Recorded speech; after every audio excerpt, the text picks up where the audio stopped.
Hello everyone. Today we are going to explore in closure property for the set of natural numbers and whole numbers.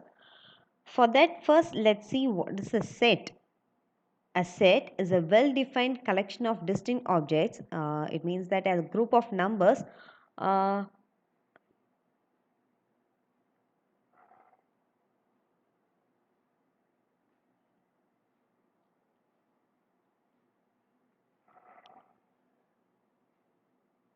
Hello everyone. Today we are going to explore in closure property for the set of natural numbers and whole numbers. For that, first let's see what is a set.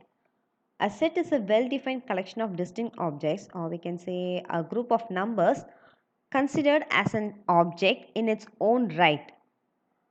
For that, to determine a set whether it is open or closed, let us take an example with an open yard and a closed yard. Here the gate is open and you can see that the cattle come out and grazing around the yard. So it's very simple that if the set is open, there is something outside the given box that I have given you. Here, the gate is closed and you can see the cattle are inside the yard that is closed. So if the set is closed, then everything stays within the box that I have given you. Next, we can see the real number set where natural numbers place from 1, 2, 3, 4 and so on. Yes, the symbol of natural number is n. So what is meant by closure property of addition for the set of n? If a and b are two natural numbers and their sum is c, that is a plus b is equal to c, then c is also a natural number. Let me explain this by testing. Let us take a number from the natural numbers as 10 and let us take another natural number as 567 from natural numbers, and when we add it, let this be a and let this be b. When I add this, I'll be getting the answer as c, which is nothing but 577. It also belongs to natural numbers. So from this we can conclude that the sum of any two natural numbers is always a natural numbers. Hence, closure property holds good under addition for natural numbers. Let's go ahead with the subtraction. So what is meant by closure property of subtraction for the set of n? If a and b are two natural numbers and a minus c is equal to c, then c is not always a natural number. Let me explain by using an example. Let us take a number from the natural number as 10. Let us take another number.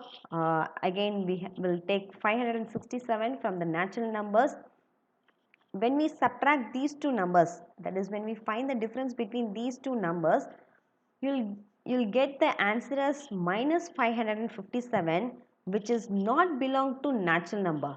Yes, so we can conclude that the difference between any two natural numbers need not be a natural number always. So subtraction does not satisfy closure property for natural numbers. Let's go ahead with the multiplication. What is meant by closure property of multiplication for the set of n? If a and b are two natural numbers and a into b is equal to c, then c is also a natural number. Again, we'll take a number 6 from the natural number and we'll take a number 12 from the natural number. We'll do multiplication operation. After finding the product of 6 and 12, you'll get 72, which belongs to natural number. So we can say that the product of any two natural numbers is always a natural number. Hence, closure property holds good under multiplication for natural numbers. Let's go ahead with the division. What is meant by closure property of division for the set of n? If a and b are two natural numbers and a divided by b is equal to c, then c is not always a natural number. Let us take a natural number 6 from let us take a natural number 6 and let us take a natural number 12. When we divide this, we'll be getting a quotient 1 by 2 or 0.5. Does it belong to natural number? No. When we divide a natural number by another natural number, the result does not need to be a natural number always. So we can conclude that division does not satisfy closure property for natural numbers. Here we get the result for addition and subtraction, multiplication and division. A plus b belongs to natural number, a minus b does not belong to natural number, and a into b, that is the product of a and b, belongs to natural number, a divided by b does not belong to natural number. Let us go ahead with let's explore with the whole numbers. Whole number starts from 0, 1, 2, 3, 4 and so on. So 0 plus natural number is equal to whole numbers. The symbol of whole number is W. And what is meant by closure property of addition for the set of W? The same thing what we have tested for natural number, we are going to explore the same thing. We are going to test the same thing even in the whole number. If a and b are two whole numbers and their sum is c, that is a plus b is equal to c, then c is also a whole number.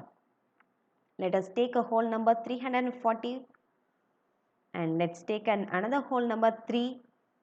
When we add this, you'll get the answer as 343, which belongs to whole number. So we can conclude that the sum of any two whole numbers is always a whole number. Therefore, closure property holds good under addition for whole numbers. So what is meant by closure property of subtraction for the set of W? If a and b are two whole numbers and a minus b is equal to c, then c is not always a whole number. So we are going to prove it by using testing. Here let's take 50 from whole numbers. Let's take 567 from whole numbers. When we subtract this, that is when we find the difference between 50 and 567, we'll get the answer minus 517. Does it belong to whole number? No. It is a negative number. It does not belong to a whole number. So we can conclude that the difference between any two whole numbers need not be a whole number always. So we can state that subtraction does not satisfy closure property for whole numbers. So what is meant by closure property of multiplication for the set of W? If a and b are two whole numbers and a into b is equal to c, then c is also a whole number. So again we are going to prove it. Let us take a whole number 340. Let us take 5 from the whole number. When we do multiplication, the answer you'll get as 1700. It belongs to whole number. So we can conclude that the product of any two whole numbers is always a whole number. Therefore, closure property holds good under multiplication for whole numbers. Let's test the closure property of division for the set of W. If a and b are two whole numbers and a divided by b is equal to c, then c is not always a whole number. Let's go ahead by testing it. Let us take a number 6 from whole number. Let us take 12 from a whole number. When we divide this, we will get the answer as 1 by 2 or 0.5, which does not belong to a whole number. So we can conclude that when we divide a whole number by another whole number, the result does not need to be a whole number always. Therefore, division does not satisfy closure property for whole numbers. So this is what the result that we have derived from the testing method. A plus b belongs to whole number, a minus b does not belongs to whole number, the product of a and b belongs to whole number, a divided by b does not belong to whole number.